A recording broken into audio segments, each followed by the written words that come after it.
All right, so today we're going to talk a little bit about how to take good quality photos of your artwork. Something that artists, especially in the digital age, have to be aware of is how you present your artwork to an online audience. And in our situation especially, you're turning everything in digitally. So you really want it to be an accurate representation of the work that you've created. If you submit a photo that's blurry, it's cropped badly, or maybe the colors are off, that could potentially affect your grade if it looks to your teacher to be not meeting the objectives of the assignment, right? So make sure that you have a great photograph. To start, you want to make sure that you are standing up. So if you're sitting down and you have it sitting at your table, it probably looks something like that. Well, if you take a picture here, it's really distorted. So we know right away that that's not really a flattering angle. Okay, so stand up and you're going to stand over it. And I want you to pay attention to the edge of your screen, okay? So the top edge and the sides should be parallel with the sides of a rectangular artwork. So if you look, the top and bottom seem to be fine, but the sides are angled a little bit. So that means I need to tip my phone up a little bit, just correct that angle. This takes a little bit of practice. Okay, so now the sides are nice and parallel, so it looks like a more true depiction of the artwork. So something else I'm noticing is that I have a shadow, okay? It may be hard to tell because this is kind of a dark charcoal drawing anyway, but if you're not careful when you're taking your pictures, you may have a shadow from your phone or your hand holding your phone on top of the artwork, especially if the light in the room is directly above you. Okay, so if you're dealing with that issue, that can be kind of annoying because you're like, how on earth am I supposed to get this picture? Well, take your artwork. We're going to go on a little journey over to a window. Okay, now I don't want to put it here because that looks crazy. Okay, instead, I'm going to scooch it over to this little corner. Now I'm going to do the same exact thing. Line it up, and I have beautiful natural lighting. So this is most likely to capture accurate colors. So you might wonder, okay, what do I do with the edges of the assignment? If I take a picture here, that's probably a good place to start, but what if your picture looks more like this? Well, you could probably zoom in a little closer. If you zoom in too much, your artwork will probably be a little bit distorted, and that's not really very good, okay? So sometimes it's better to come away a little bit, whoop, almost dropped my phone, come away a little bit and maybe zoom in like that. That could work. Or you could just crop it after the fact. That's what I'm gonna do because I wanna show you how to crop anyway. So get as close as you can to parallel on the sides.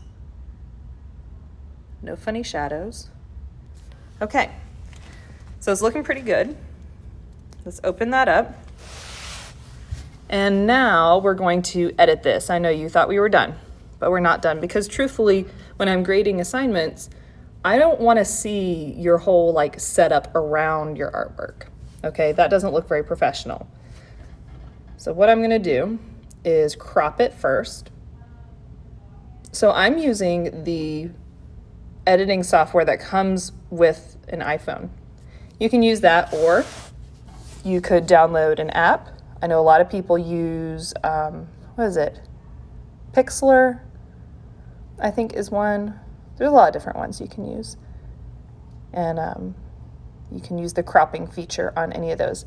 Now, something that I will occasionally do, if I notice that the sides are not perfectly parallel, I see that at the top edge here, you can use this to straighten it a little. Okay, and I might do that a little bit on the side, that way. Just straighten that out. Okay, so now I'm going to crop out everything right up to the edge of the artwork. Just like that. Cool. So that already looks really professional. Let's say that the lighting is making the colors or the shadows in the artwork look not super accurate. Well, what can you do? You can edit this by changing the exposure. Maybe I want it to be a little brighter. You don't want to do too much because look what happens. If I go too far, I start to lose a lot of detail. Watch the forehead. See how all these marks disappear? So we don't want that, okay? I'm just gonna raise the exposure a little bit to brighten it up, but I don't want to lose any of that detail.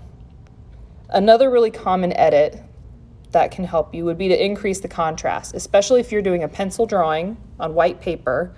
That gray graphite just doesn't really show up in a photo. So you can increase the contrast a little bit. Again, not too much because look what happens to that forehead. That gets completely blown out. So just a little bit. And that can help your pencil drawings show up a lot better. All right, let's talk color. This is a black and white drawing, so it's hard for me to show the color, but what you're looking for is saturation. All right, if your colors aren't really appearing as bright in the photo as they do in real life, you can increase the saturation. There's no color in this image, so it's not really doing much. It's picking up a little bit of brown, but that's it.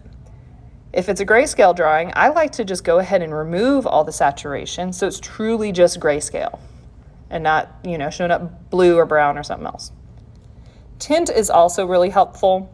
What tint does, or not tint, excuse me, warmth. What warmth does is it changes it from being a little bit more orangey yellow toned to more blue or green toned. If the lighting in your room is really yellow, that's pretty common, that you have very yellow orangey lighting. It can make the colors in your artwork look off. They'll look a little too warm. So you can adjust the warmth in order to counter any sort of yellow lighting that you might have, okay? So anyway, once you're done fiddling with all of that stuff, that's it. All you gotta do now is submit this to CTLS, upload it as one of your attachments for an assignment, and you're done. And you have a beautiful photograph of your artwork.